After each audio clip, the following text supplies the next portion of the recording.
April 6, 1954. The mountains surrounding Dien Bien Phu shimmered in the brutal heat of the Indo-Chinese afternoon.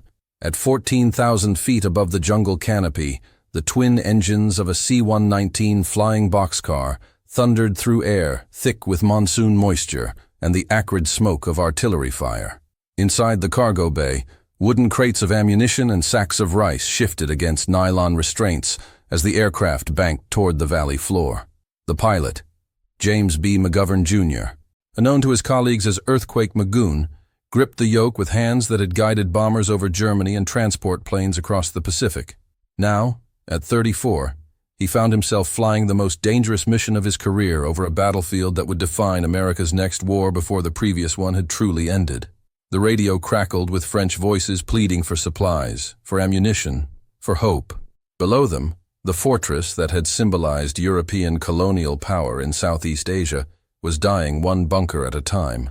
The valley stretched beneath them like an open wound carved into the earth by the Red River's ancient path. Smoke columns rose from dozens of impact craters where Viet Minh artillery had found their marks throughout the morning bombardment. The French strongpoints, named after the mistresses of Colonel de Castries, Gabrielle, Beatrice, Claudine, Dominique, were now nothing more than churned earth and broken concrete, defended by exhausted paratroopers whose ammunition reserves dwindled with each passing hour. McGovern adjusted his headset as the co-pilot, Wallace Buford, pointed toward the designated drop zone marked by a white panel barely visible through the haze of battle. The cargo manifest listed medical supplies, small arms ammunition, and emergency rations, materials that would determine whether the 13,000 French Union forces trapped in the valley would survive another night.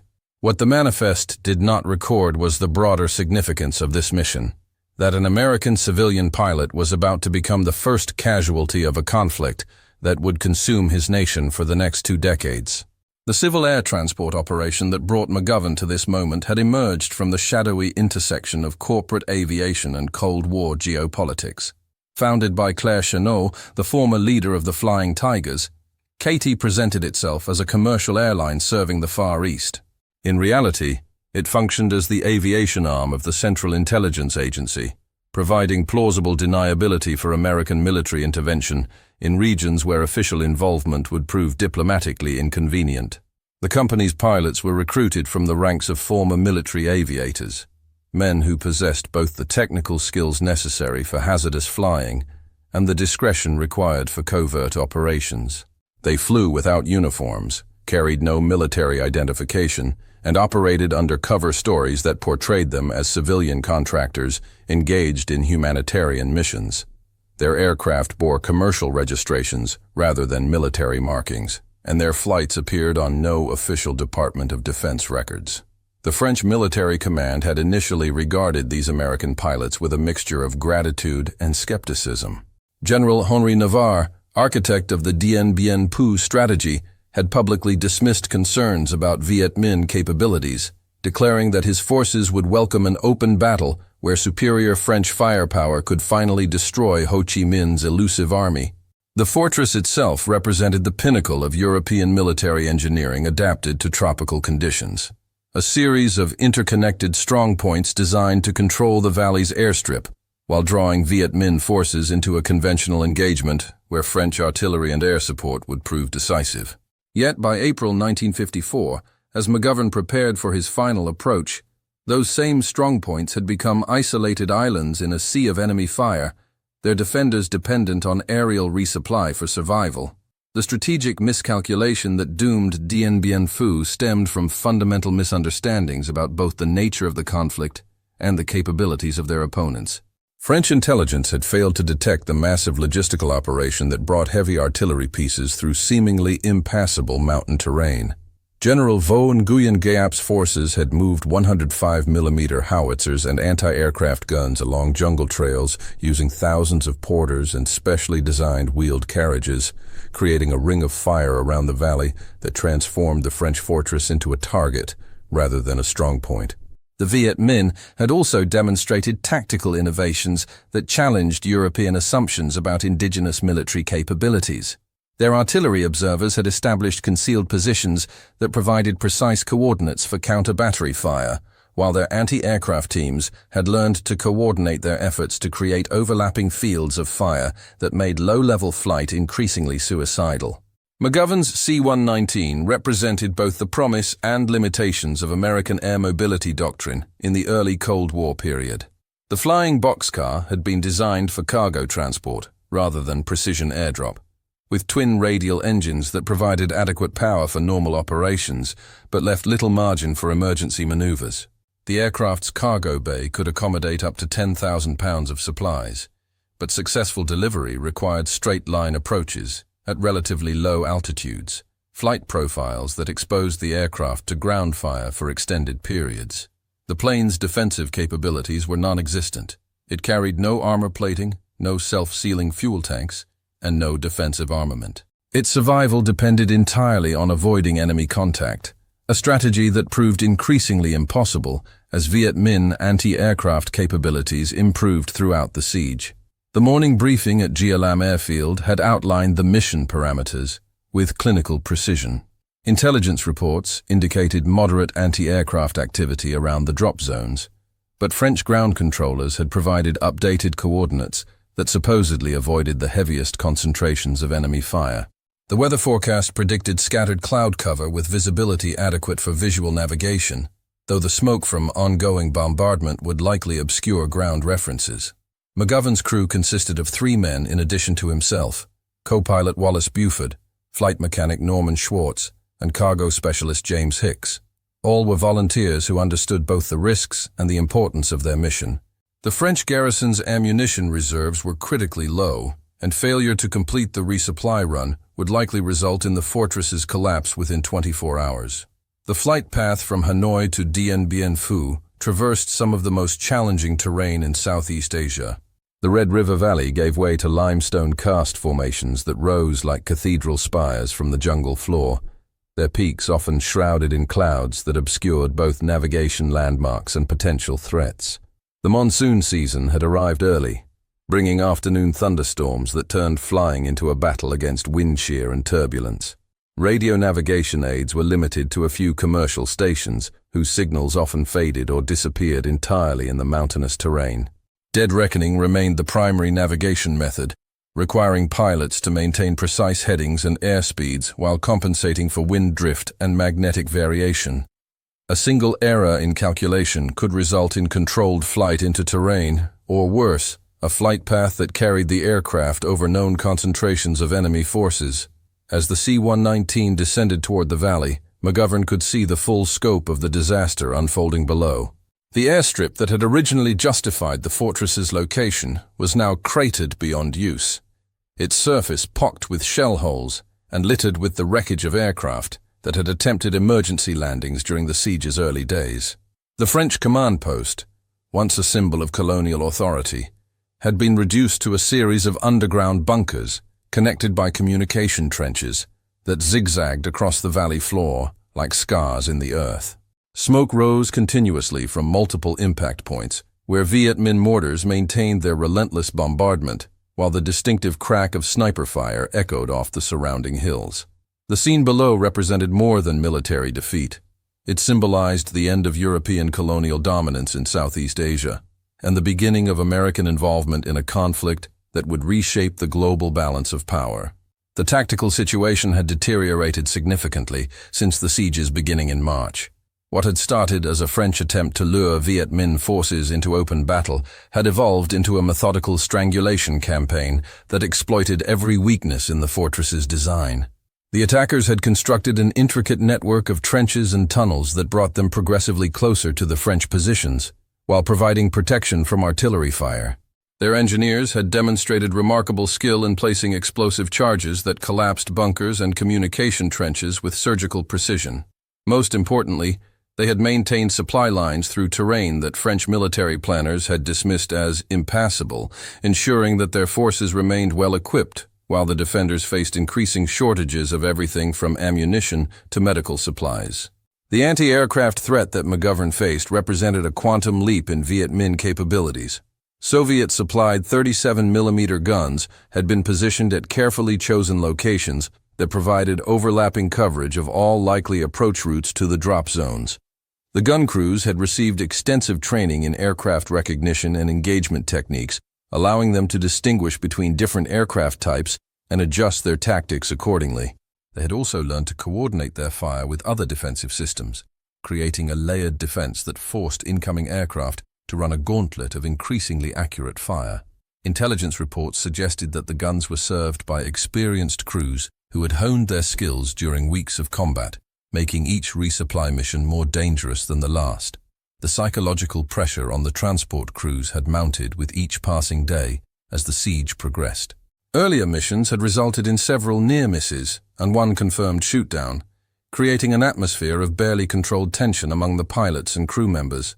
The knowledge that French forces on the ground were counting on their deliveries added moral weight to missions that were already physically and emotionally demanding. Radio transmissions from the fortress painted an increasingly desperate picture of wounded soldiers without morphine, machine gunners conserving their last belts of ammunition, and commanders forced to make impossible choices about which positions to defend and which to abandon. The air crews understood that their cargo represented the difference between continued resistance and complete collapse for the 13,000 men trapped in the valley. McGovern's reputation among his colleagues reflected both his technical competence and his willingness to accept missions that other pilots considered too dangerous. His nickname, Earthquake Magoon, derived from a comic strip character, but it also captured something essential about his personality, a combination of physical presence and unflappable calm under pressure that inspired confidence in both superiors and subordinates. He had flown combat missions over Europe during World War II, accumulating experience in formation flying, instrument navigation, and operating under enemy fire. His transition to civilian aviation had been motivated more by wanderlust than financial considerations. He was drawn to the challenge of flying in remote locations, where pilot skill could make the difference between mission success and catastrophic failure. The approach to Dien Bien Phu required precise timing to coincide with a temporary lull in artillery fire that French ground controllers had promised to coordinate. The concept was simple in theory, but extraordinarily difficult in practice. Ground observers would signal when Viet Minh gunners appeared to be repositioning their weapons or resupplying their ammunition, creating brief windows when aircraft might complete their drops, with reduced risk of ground fire. However, the enemy had learned to recognize these patterns and had begun using false lulls to lure aircraft into carefully prepared kill zones. The psychological warfare aspect of the siege was as important as its physical dimensions. Both sides understood that breaking the other's will to continue fighting was as valuable as destroying their military capabilities. The weather conditions on April 6th added another layer of complexity to an already dangerous mission. Low-hanging clouds obscured the mountain peaks that surrounded the valley, making it difficult to distinguish between terrain features and weather phenomena. The humidity approached saturation levels, creating conditions that reduced engine performance and made aircraft handling more sluggish than normal. Thermal updrafts from the valley floor, heated by fires and explosions, created turbulence that made precise flying nearly impossible. Radio communications suffered from atmospheric interference that turned critical transmissions into unintelligible static at crucial moments.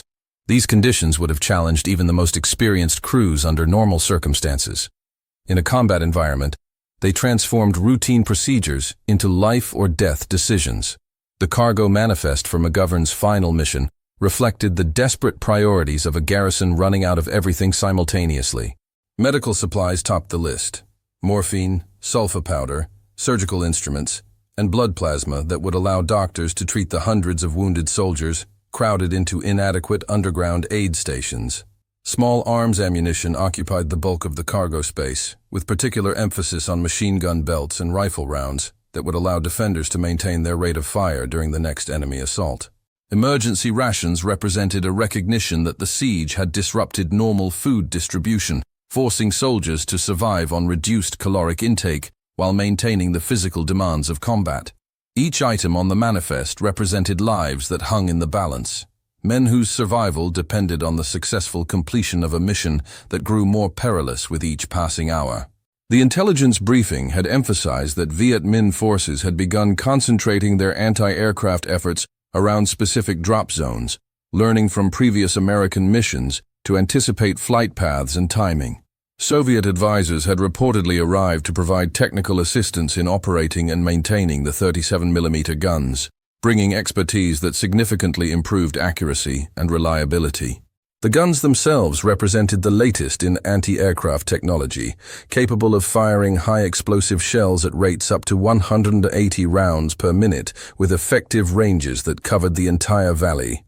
Their placement had been coordinated to create overlapping fields of fire that eliminated safe corridors for low-level flight, while their camouflage and concealment made them nearly impossible to detect from the air until they began firing.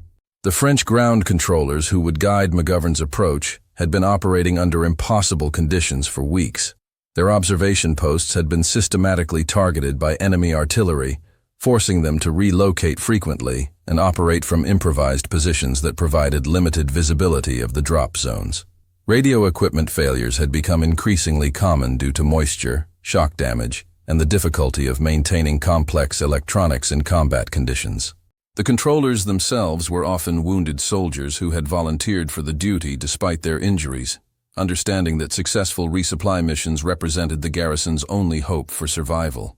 Their voices on the radio carried the strain of prolonged combat stress and the knowledge that any mistake in their guidance could result in the loss of both aircraft and crew. At 14:30 hours, McGovern began his final descent toward the valley floor. The altimeter readings showed 8,000 feet, and decreasing as the C-119 followed a flight path designed to minimize exposure to known anti-aircraft positions. The cargo was already rigged for air delivery, with each pallet equipped with parachutes that would deploy automatically when the bundles cleared the aircraft. The crew had completed their pre-drop checklist and assumed positions that would allow them to monitor both the aircraft systems and the tactical situation outside. Radio contact with ground controllers remained intermittent, but the last confirmed transmission had indicated that the drop zone was clear and that French forces were prepared to recover the supplies immediately upon landing. The valley spread beneath them like a vast amphitheater of destruction, its natural beauty transformed into a landscape that resembled the surface of another planet.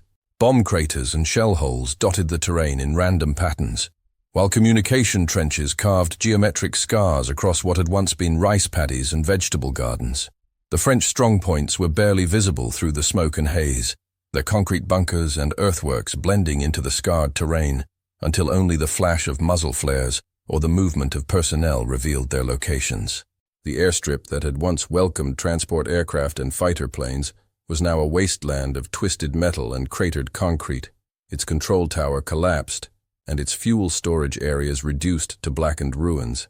McGovern's hands moved across the controls with the automatic precision of thousands of hours of flight time, but his eyes remained focused on the tactical display unfolding below. Small arms fire had begun to rise from multiple positions, the tracers creating lazy arcs of light that seemed almost beautiful until their deadly purpose became clear. The anti-aircraft guns had not yet opened fire, a situation that could indicate either that they had not detected the incoming aircraft, or that they were waiting for it to enter a more favorable engagement envelope. The ground controller's voice crackled through the static, providing course corrections and warnings about enemy activity, but the transmission quality was so poor that crucial information might have been lost in the electronic noise. The crew's tension was palpable as the aircraft descended through 5,000 feet, entering the engagement zone where enemy fire became increasingly accurate and lethal. Norman Schwartz, the flight mechanic, monitored engine parameters and systems status while keeping watch for signs of ground fire through the aircraft's small windows. James Hicks prepared the cargo for release, ensuring that the parachute systems were properly connected and that the drop sequence would proceed according to plan. Wallace Buford, the co-pilot, maintained radio communication with ground controllers while assisting with navigation and aircraft control. Each man understood his role in the mission and the consequences of failure, both for themselves and for the soldiers waiting on the ground. The first indication of serious trouble came at 14:42 hours, when tracer fire began rising from positions that intelligence reports had identified as neutralized. The rounds passed close enough to the aircraft that their passage could be heard above the engine noise, a distinctive crack that signaled the difference between near misses and potentially fatal hits. McGovern adjusted course slightly to avoid the heaviest concentrations of fire, But the geometry of the valley and the positioning of the anti-aircraft guns left few options for evasive maneuvering. The mission parameters required a straight-line approach for accurate cargo delivery, leaving the aircraft vulnerable to ground fire for extended periods. Any deviation from the planned flight path might result in missed drops that would waste precious supplies and endanger the ground forces who depended on them. The drop zone materialized through the smoke as a rectangular patch of relatively level ground marked by white panels that reflected the afternoon sunlight. French soldiers could be seen moving toward the area in preparation for supply recovery, their movements indicating both the urgency of their situation and their confidence in the incoming delivery.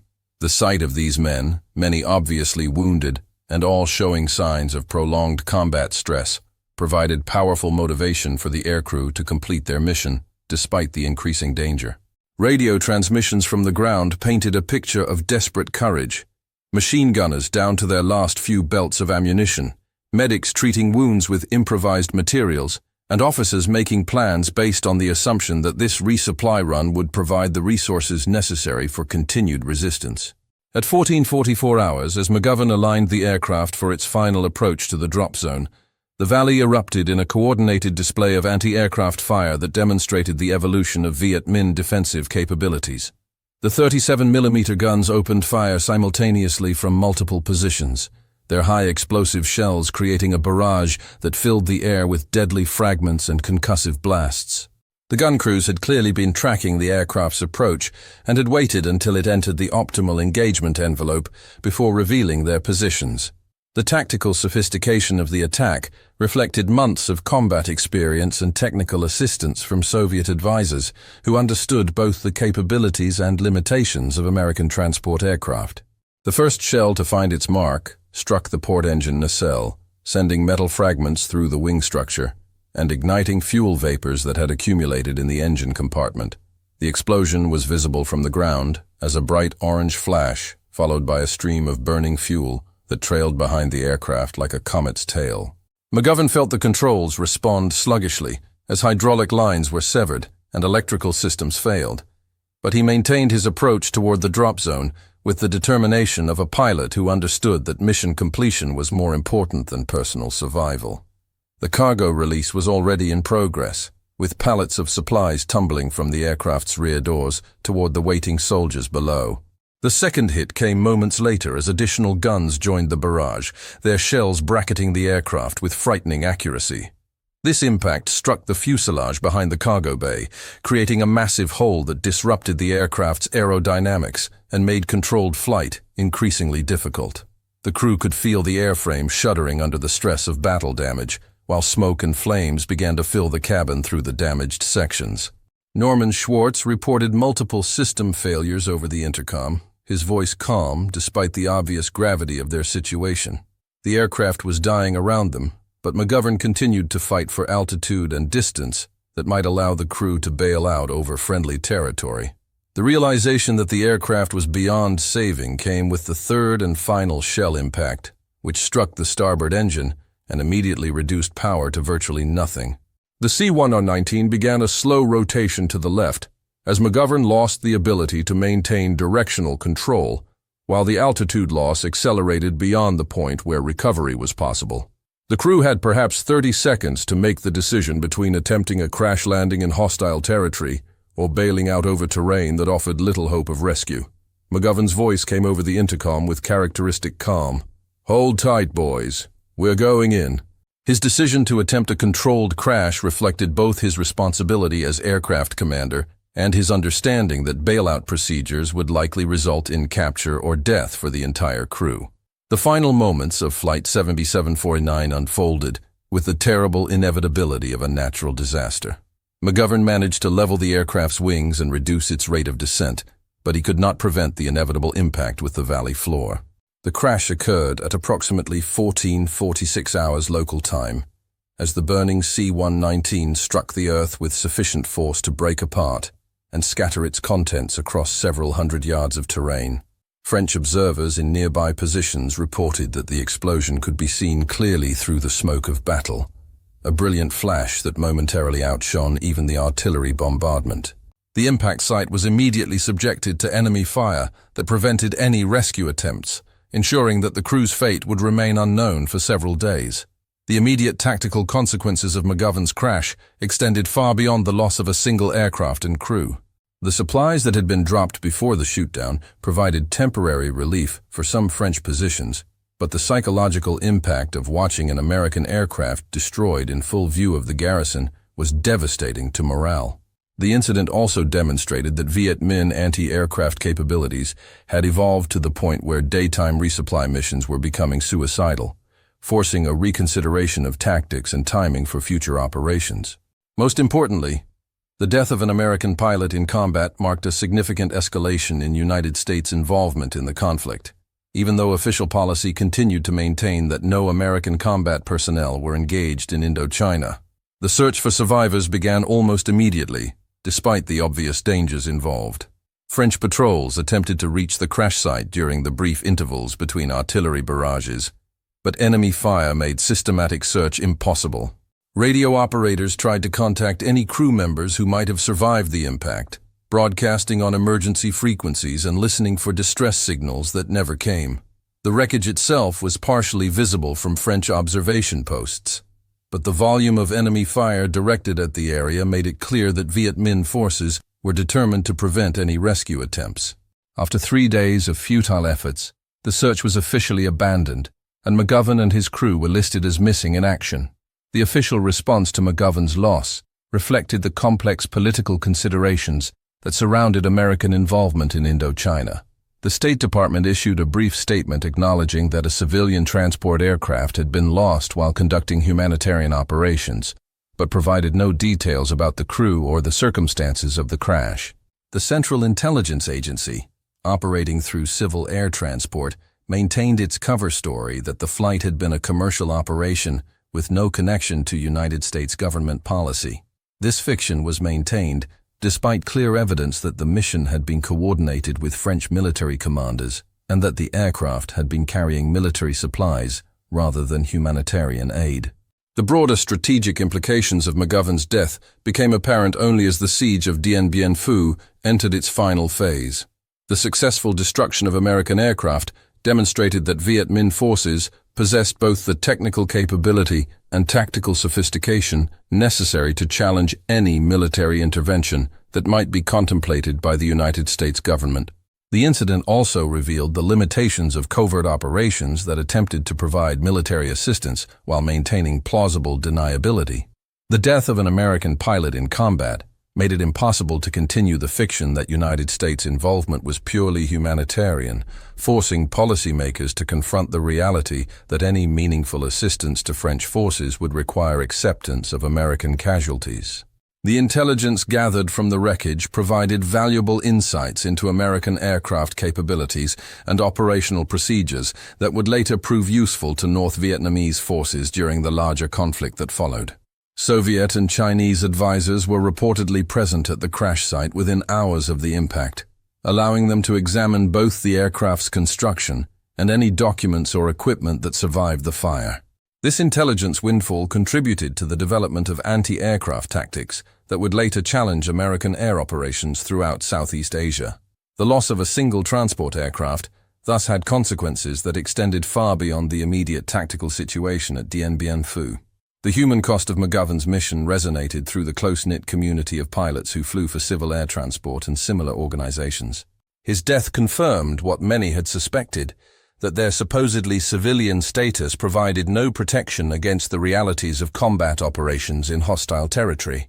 The knowledge that their government would deny any connection to their missions while they faced enemy fire created a sense of isolation and betrayal that would influence recruitment and morale for years to come.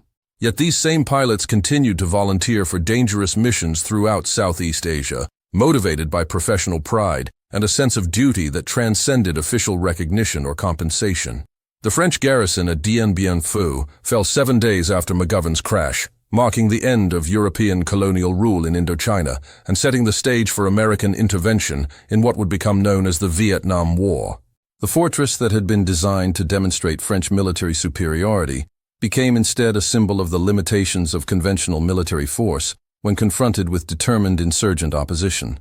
The tactical lessons learned during the siege would influence both American and North Vietnamese military doctrine for the next 2 decades, while the political consequences would reshape the global balance of power throughout the Cold War period. The recovery of McGovern's remains became a point of diplomatic negotiation between the United States and North Vietnam for more than 20 years after his death. His body was eventually returned in 1974 as part of a broader agreement covering American personnel missing in action throughout Southeast Asia.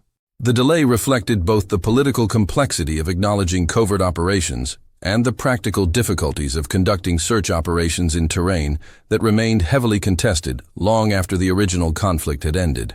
When McGovern's remains were finally interred at Arlington National Cemetery, the ceremony provided official recognition of his service that had been denied during his lifetime. The evolution of American air mobility doctrine in Vietnam can be traced directly to lessons learned during operations like McGovern's fatal mission. The vulnerability of transport aircraft to ground fire led to the development of helicopter-based logistics systems that could operate from small landing zones and use terrain features for protection during approach and departure. The coordination problems that had plagued resupply operations at Dien Bien Phu resulted in improved radio equipment and standardized procedures for air-ground communication. Most importantly, the political sensitivity surrounding civilian casualties led to the creation of military units that could provide air transport services without the diplomatic complications associated with contractor operations. The technological advances that emerged from analysis of the Dien Bien Phu siege would prove crucial during the larger Vietnam conflict that followed. Anti-aircraft systems became increasingly sophisticated as Soviet and Chinese military advisors shared their experiences from the French War with North Vietnamese forces. American aircraft designers responded with improved defensive systems, electronic countermeasures, and tactical procedures designed to minimize vulnerability to ground fire. The arms race that began over the skies of Dien Bien Phu continued throughout the Vietnam War and beyond, influencing aircraft design and tactics well into the modern era. The memorial established at the crash site years later serves as a reminder of the human cost of political decisions made in distant capitals by leaders who never faced the consequences of their choices. The simple marker that identifies the location where James McGovern and his crew died bears no indication of the broader historical significance of their sacrifice. Yet their deaths marked a turning point in American foreign policy that would influence international relations for generations to come. The jungle has reclaimed much of the surrounding battlefield, but the site itself remains visible as a testament to the courage of men who flew dangerous missions in support of political objectives they may not have fully understood. The declassification of documents related to Operation Condor and similar programs has revealed the extent to which American involvement in Indochina preceded official recognition by many years. McGovern's mission was part of a broader pattern of covert operations designed to provide military assistance while maintaining plausible deniability, a strategy that proved politically convenient but operationally flawed. The death of civilian contractors in combat exposed the contradictions inherent in such policies and contributed to public skepticism about government truthfulness that would influence American political discourse for decades to come. The families of the men who died with McGovern faced particular challenges in dealing with their loss, since official acknowledgement of the crew's military service was delayed for political reasons. The fiction that they had been engaged in humanitarian operations rather than combat missions complicated both compensation claims and emotional closure for their survivors. This experience was repeated throughout the Vietnam War as families struggled to understand the circumstances surrounding the deaths of loved ones whose missions remained classified long after the conflict had ended. The human cost of maintaining operational security extended far beyond the battlefield, to include the families who were denied the right to grieve openly for their losses. The strategic importance of air mobility in modern warfare became increasingly apparent as military planners analyzed the lessons of Dien Bien Phu and similar engagements throughout Indochina. The ability to resupply isolated garrisons or extract forces from untenable positions provided tactical flexibility that could compensate for numerical disadvantages or unfavorable terrain. However, the vulnerability of aircraft to increasingly sophisticated anti-aircraft systems required constant adaptation of tactics and technology to maintain operational effectiveness. The balance between mobility and survivability became a central theme in American military doctrine that continues to influence planning and procurement decisions today. The moral ambiguity surrounding McGovern's mission reflected broader questions about American foreign policy during the Cold War period. The decision to provide covert military assistance to French forces, while officially maintaining neutrality, raised ethical questions about the use of civilian contractors for military purposes and the government's responsibility to acknowledge the service of men who died in undeclared conflicts. These issues would resurface repeatedly during subsequent covert operations in Laos, Cambodia, and other locations where American personnel operated under civilian cover while facing combat conditions. The international legal implications of using civilian aircraft for military resupply operations created precedents that influenced the conduct of irregular warfare for decades to come. The distinction between legitimate targets and protected civilian aircraft became increasingly blurred as military forces on all sides began using commercial aviation as cover for combat support operations. The destruction of McGovern's aircraft demonstrated that such distinctions offered little practical protection in combat environments where identification of aircraft intent was difficult or impossible. The technological intelligence gathered from the wreckage of American aircraft, shot down over Indochina, provided valuable insights that enhanced Soviet and Chinese understanding of Western aviation capabilities. This information was systematically analyzed and distributed to military forces throughout the Communist bloc, contributing to the development of more effective anti-aircraft systems and tactics. The loss of classified equipment and documents in combat zones thus had consequences that extended far beyond the immediate tactical situation to include long-term strategic implications for American military operations worldwide. The psychological warfare aspects of McGovern's shoot-down were not lost on either side in the conflict. For Viet Minh forces, the successful destruction of an American aircraft provided concrete evidence that Western technological superiority could be challenged and overcome through determination and proper tactics. For French forces, the loss of their primary source of resupply represented another step toward the inevitable collapse of their position. The propaganda value of the incident was exploited by both communist and Western media, though for very different purposes and with very different audiences in mind. The evolution of search and rescue procedures in hostile territory can be traced directly to the loss of crews like McGovern's, whose fate remained unknown for extended periods due to the inability to conduct effective recovery operations under fire. The development of specialized rescue aircraft, improved survival equipment, and standardized escape and evasion procedures reflected lessons learned from cases where aircrew survival had been compromised by inadequate preparation or support. These innovations would prove crucial during the Vietnam War, where hundreds of aircrew members were shot down over enemy territory and required rescue or recovery operations. The impact of McGovern's death on American public opinion was initially minimal due to the classified nature of his mission and the government's refusal to acknowledge the circumstances surrounding his loss. However, as details of covert operations in Indochina gradually became public knowledge, his sacrifice took on symbolic importance as an early example of American casualties in conflicts that had not been officially declared or acknowledged. This pattern would be repeated throughout the Cold War as families and veterans organizations pressed for recognition of service in classified operations that had resulted in casualties or decorations that could not be publicly acknowledged. The diplomatic consequences of American aircrew deaths in Indochina extended far beyond bilateral relations between the United States and France, to include broader questions about alliance responsibilities and burden sharing in collective security arrangements. The willingness of American personnel to risk their lives in support of French military operations demonstrated a level of commitment that went beyond formal treaty obligations. Yet this commitment was not matched by corresponding political support when operations resulted in casualties.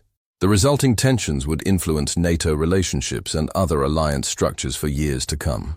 The technical analysis of anti-aircraft effectiveness during the siege of Dien Bien Phu provided valuable data for both offensive and defensive planning in subsequent conflicts.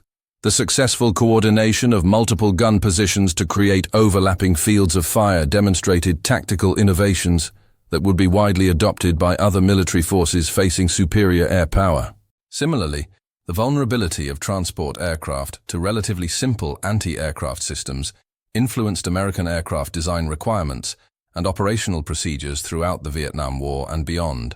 The intelligence networks that provided targeting information for anti-aircraft guns during the siege represented a significant advancement in insurgent military capabilities that would be replicated in subsequent conflicts throughout the developing world.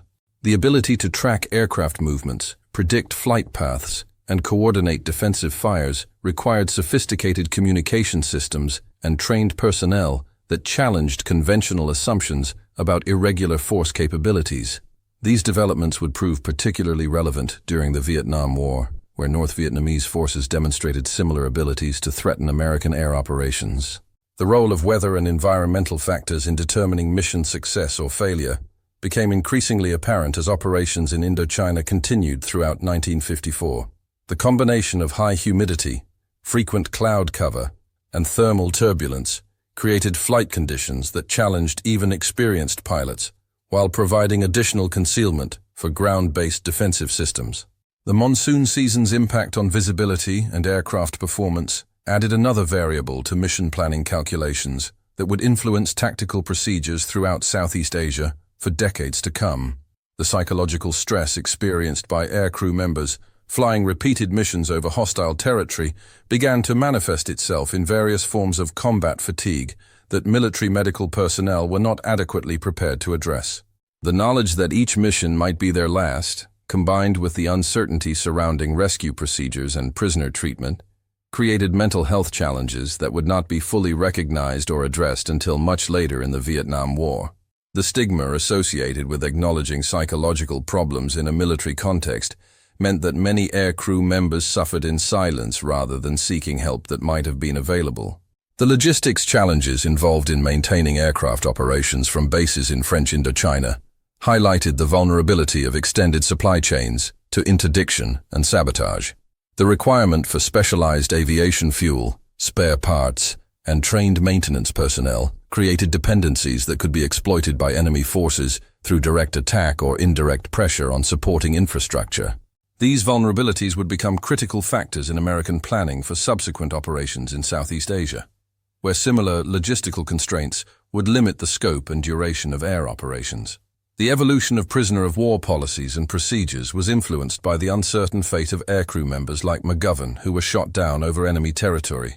The lack of reliable information about their treatment or survival created political pressures that would influence American negotiating positions in subsequent conflicts. The requirement to account for missing personnel became a significant factor in diplomatic relations that extended far beyond the immediate military situation to include broader questions about humanitarian law and the treatment of combatants in irregular warfare. James McGovern's grave at Arlington National Cemetery bears the simple inscription of a man who died serving his country, but it cannot capture the complexity of the historical forces that brought him to that fatal April afternoon over Dien Bien Phu.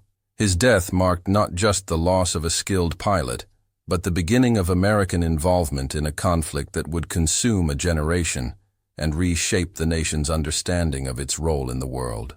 The jungle valley where his aircraft burned has returned to something resembling its natural state, but the consequences of that crash continue to resonate through American military doctrine, foreign policy, and the collective memory of a war that began in secrecy and ended in national trauma. The lessons learned from Operation Condor and similar covert operations would influence American military planning throughout the Cold War and beyond, yet the essential contradiction between political objectives and operational realities remained unresolved. The desire to provide military assistance while maintaining plausible deniability created situations where American personnel faced combat conditions without the support structures that would normally be available to military forces. This pattern would be repeated in various forms throughout subsequent conflicts in Central America, Africa, and the Middle East, with similar results in terms of both operational effectiveness and human cost. The technological revolution in anti-aircraft warfare that began during the siege of Dien Bien Phu would accelerate throughout the 1950s and 1960s as both sides invested heavily in systems designed to control the aerial battlefield. The 37mm guns that destroyed McGovern's aircraft represented relatively primitive technology compared to the surface-to-air missiles and radar-guided systems that would emerge during the Vietnam War. Yet their effectiveness demonstrated fundamental principles that would remain constant regardless of technological advancement. The ability to concentrate firepower at specific points in time and space, combined with accurate intelligence about enemy intentions and capabilities, could neutralize technological advantages that had previously seemed insurmountable. The human dimension of McGovern's sacrifice became more apparent as researchers gained access to classified documents and interviewed survivors of the siege decades after the events occurred. French veterans described hearing the crash of his aircraft and seeing the explosion that marked the end of their last hope for adequate resupply. Vietnamese witnesses recalled the coordinated effort required to bring down the American plane and the systematic search of the wreckage that followed. These personal accounts provide texture and emotional depth to what might otherwise be remembered as merely another tactical engagement in a forgotten conflict, reminding us that every historical event consists of individual human experiences that collectively shape our understanding of the past. The strategic deception involved in maintaining Civil Air Transport's civilian cover story required extensive coordination between multiple government agencies and private organizations, creating a web of relationships that would influence American covert operations for decades to come. The techniques developed for providing plausible deniability while conducting military operations would be refined and applied in numerous subsequent conflicts, though with varying degrees of success. The fundamental challenge of maintaining operational security while providing adequate support to field personnel remained unresolved, creating tensions that would periodically surface in congressional investigations and media exposés throughout the Cold War period. The impact of McGovern's loss on his colleagues in the Civil Air Transport Organization was profound and lasting. The close-knit community of pilots who had volunteered for hazardous duty in remote locations suddenly confronted the reality that their government would deny any connection to their missions if they were killed or captured. This realization created a sense of isolation and abandonment that affected recruitment and morale throughout the organization, leading to increased demands for better insurance coverage, survivor benefits, and official recognition of their service. The tension between operational security requirements and basic human decency became a recurring theme in contractor operations that continues to influence policy decisions today. The medical challenges faced by French forces in the underground aid stations at Dien Bien Phu were exacerbated by the failure of resupply missions like McGovern's to deliver adequate quantities of medical supplies. Doctors and medics worked under impossible conditions, treating hundreds of wounded soldiers with improvised materials, while artillery fire continued overhead. The morphine and sulfa powder that McGovern's aircraft had been carrying represented the difference between effective pain management and allowing wounded soldiers to suffer needlessly during their final hours. These human consequences of tactical failure provide sobering reminders of the stakes involved in military operations that might otherwise be analyzed solely in terms of strategic or political objectives. The intelligence value of the documents and equipment recovered from McGovern's aircraft extended beyond immediate tactical applications to include broader insights into American military capabilities and operational procedures. Soviet and Chinese technical experts who examined the wreckage gained valuable information about aircraft construction techniques, navigation equipment, and communication systems that would inform their own military development programs for years to come.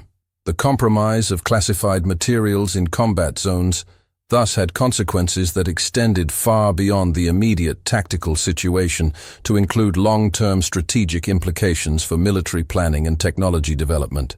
The families of McGovern and his crew members faced unique challenges in grieving for their losses, since the classified nature of the mission made it impossible to discuss the circumstances of their deaths openly. The official story that they had been engaged in humanitarian operations rather than combat missions created cognitive dissonance for survivors who understood the dangerous nature of their work, but could not acknowledge it publicly. This experience would be repeated throughout the Cold War, as families struggled to understand and commemorate the sacrifices of loved ones whose missions remained classified long after the conflicts had ended. The evolution of helicopter tactics and technology in Vietnam can be traced directly to lessons learned from fixed-wing transport operations like McGovern's fatal mission. The vulnerability of large, slow aircraft to ground fire led to increased emphasis on rotorcraft that could operate from small landing zones and use terrain features for protection during approach and departure. The development of armed escort helicopters and sophisticated electronic countermeasures reflected attempts to address the anti-aircraft threat that had proven so effective against conventional transport aircraft. These innovations would prove crucial during the Vietnam War, where helicopter operations became central to American tactical doctrine. The psychological impact of witnessing McGovern's crash on French soldiers in the valley created a form of trauma that military medical personnel were not equipped to address. The sight of their last hope for adequate resupply literally crashing and burning before their eyes contributed to the demoralization that characterized the final days of the siege. Many survivors would later describe the moment as representing not just tactical defeat, but a spiritual crisis that called into question their faith in technological superiority and military leadership. These psychological wounds would prove as lasting as the physical injuries sustained during the battle. The diplomatic complexity surrounding acknowledgement of American casualties in covert operations created precedents that would influence government policy throughout the Cold War and beyond. The decision to maintain the fiction of civilian status for military contractors created legal and moral ambiguities that complicated everything from insurance claims to memorial services. Families were forced to choose between accepting official explanations they knew to be false or challenging government authority, at a time when such challenges were viewed as unpatriotic. The resulting tensions between official secrecy and basic human dignity continue to influence policies regarding contractor operations in combat zones. The technical analysis of why McGovern's aircraft was shot down provided valuable insights that influenced aircraft design and operational procedures throughout the aviation industry. The vulnerability of transport aircraft to relatively simple anti-aircraft systems led to improved defensive measures, including armor plating, self-sealing fuel tanks, and electronic countermeasures designed to confuse enemy targeting systems. The development of evasive maneuvering techniques and coordinated escort procedures reflected attempts to reduce the exposure time of vulnerable aircraft while maintaining their ability to complete assigned missions. The international legal implications of using civilian-marked aircraft for military resupply operations created ambiguities that would complicate the conduct of irregular warfare for decades to come. The Geneva Conventions and other international agreements provided limited guidance for situations where military forces used commercial aviation as cover for combat support operations.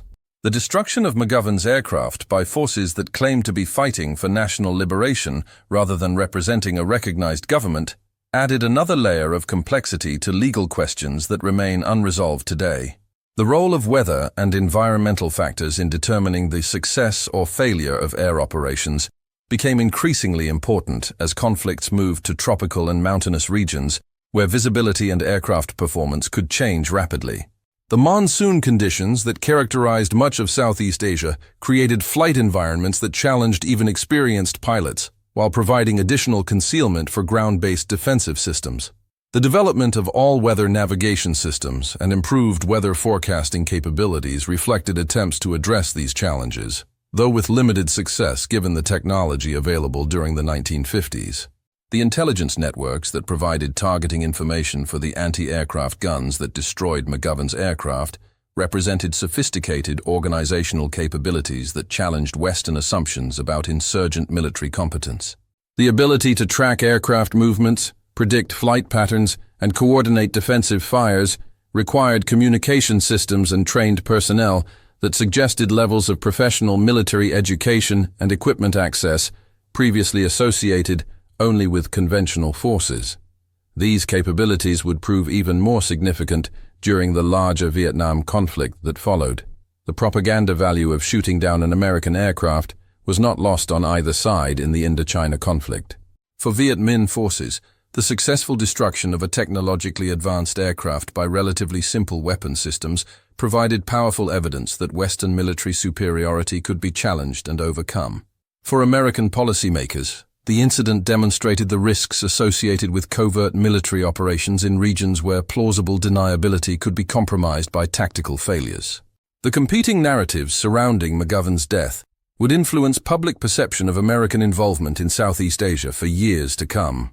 The search and rescue procedures that failed to recover McGovern and his crew highlighted significant gaps in American military capabilities that would require extensive development before similar operations could be conducted effectively. The lack of specialized rescue aircraft, inadequate survival equipment, and limited coordination between different military services created situations where aircrew survival rates were unnecessarily low. The development of combat search and rescue capabilities became a priority for American military planners, though these improvements would come too late to help McGovern and countless other aircrew members who were lost during the early years of American involvement in Southeast Asia.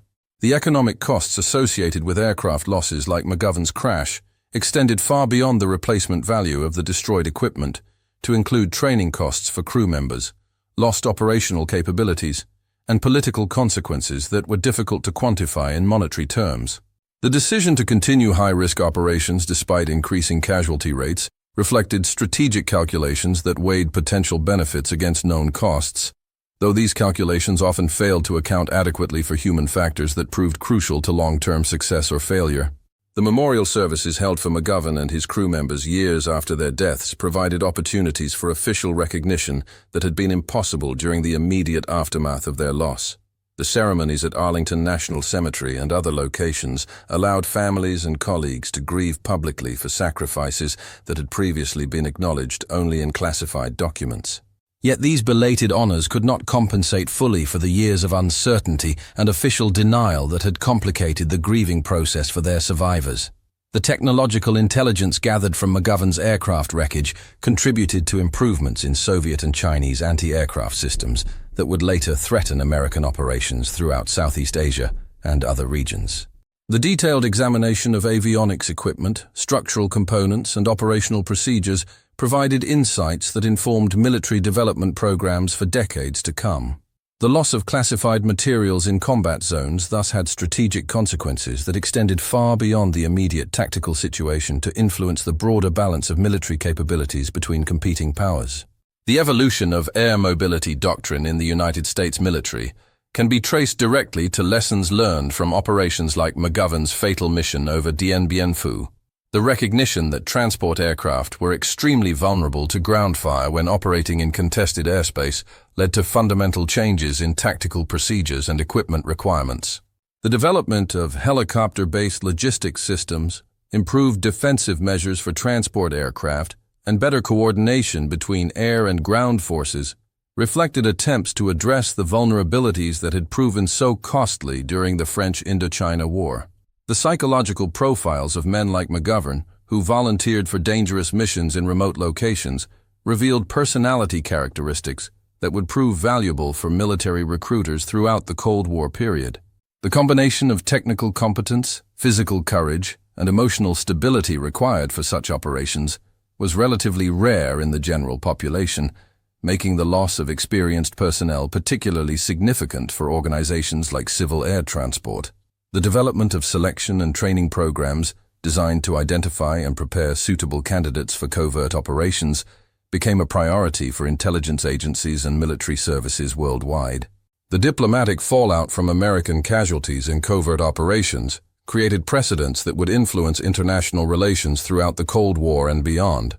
The requirement to balance operational security with humanitarian obligations created tensions that complicated negotiations over prisoner exchanges, casualty recovery, and other issues that arose when covert operations resulted in personnel losses. The reluctance to acknowledge officially the military nature of certain operations sometimes prevented effective diplomatic action to recover missing personnel or obtain information about their fate. The technical lessons learned from analyzing the wreckage of aircraft shot down during the siege of Dien Bien Phu contributed to improvements in aircraft survivability that would benefit military aviation for decades to come. The development of redundant flight control systems, improved fire suppression equipment, and better crew survival gear reflected attempts to address the vulnerabilities that had proven fatal for McGovern and his colleagues. These innovations would prove particularly valuable during the Vietnam War, where hundreds of American aircraft would be shot down by increasingly sophisticated enemy air defense systems. The human cost of maintaining operational security during covert operations extended far beyond the battlefield, to include families who were denied accurate information about the circumstances surrounding their loved ones' deaths. The official fiction that McGovern and his crew had been engaged in humanitarian operations, rather than military missions, created emotional and legal complications. that persisted for decades after the conflict ended. The tension between legitimate security requirements and basic human decency became a recurring theme in contractor operations that continues to influence policy decisions today. The strategic importance of air mobility in modern warfare became increasingly apparent as military planners analyzed the lessons of Dien Bien Phu and similar engagements throughout the developing world. The ability to resupply isolated garrisons or extract forces from untenable positions provided tactical flexibility that could compensate for numerical disadvantages or unfavorable terrain conditions. However, the vulnerability of aircraft to increasingly sophisticated anti-aircraft systems required constant adaptation of tactics and technology to maintain operational effectiveness in contested airspace. The moral ambiguity surrounding the use of civilian contractors for military operations in combat zones created ethical dilemmas that would resurface repeatedly throughout the Cold War period. The decision to employ men like McGovern for dangerous missions while maintaining the fiction that they were engaged in civilian activities raised questions about government responsibility and accountability that remain relevant today. The deaths of contractor personnel in circumstances that could not be officially acknowledged created particular challenges for their families and colleagues who struggled to find meaning in sacrifices that could not be publicly honored. The international legal framework governing the treatment of civilian personnel engaged in military support operations remained inadequately developed throughout the period of American involvement in Southeast Asia. The ambiguous status of men like McGovern, who flew military missions while technically employed by civilian organizations, created gaps in legal protections that could be exploited by enemy forces or ignored by friendly governments when convenient. The development of clearer legal standards governing contractor operations became a necessity, as such arrangements became increasingly common during subsequent conflicts. The jungle that witnessed James McGovern's final moments has long since reclaimed the crash site, erasing most physical evidence of the tragedy that marked America's first combat death in what would become the Vietnam War. The valley of Dien Bien Phu has returned to its agricultural pursuits, with rice paddies and vegetable gardens covering the ground where French paratroopers once fought and died for an empire that was already fading into history. Yet the echoes of that April afternoon in 1954 continue to reverberate through American military doctrine, foreign policy, and the collective memory of a conflict that began in secrecy and ended in national trauma. The transformation of warfare that McGovern witnessed during his final mission, the shift from conventional military operations to irregular warfare that blurred the lines between combatants and civilians, between military and humanitarian objectives, between declared and undeclared conflicts, would define much of the remainder of the 20th century. His death marked not just the loss of a skilled pilot, but a moment of transition in American military history when the comfortable certainties of World War II gave way to the moral ambiguities of the Cold War. The questions raised by his sacrifice about government accountability, the use of civilian contractors in combat, and the human cost of covert operations remain as relevant today as they were 70 years ago. History is not made of victories. It's made of voices that refuse to disappear. James McGovern's voice, silenced over the jungles of Indochina, continues to speak through the lessons learned from his sacrifice and the memories of those who knew him.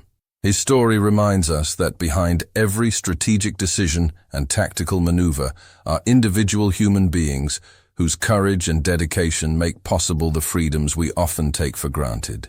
The sky above Dien Bien Phu has witnessed the passage of countless aircraft since that fatal April day. But none carry cargo more precious than the legacy of the men who gave their lives believing that their sacrifice would serve a purpose greater than themselves. What should we cover next? Subscribe and share your thoughts on this video. Your feedback and support are immensely valuable and help me keep improving the content.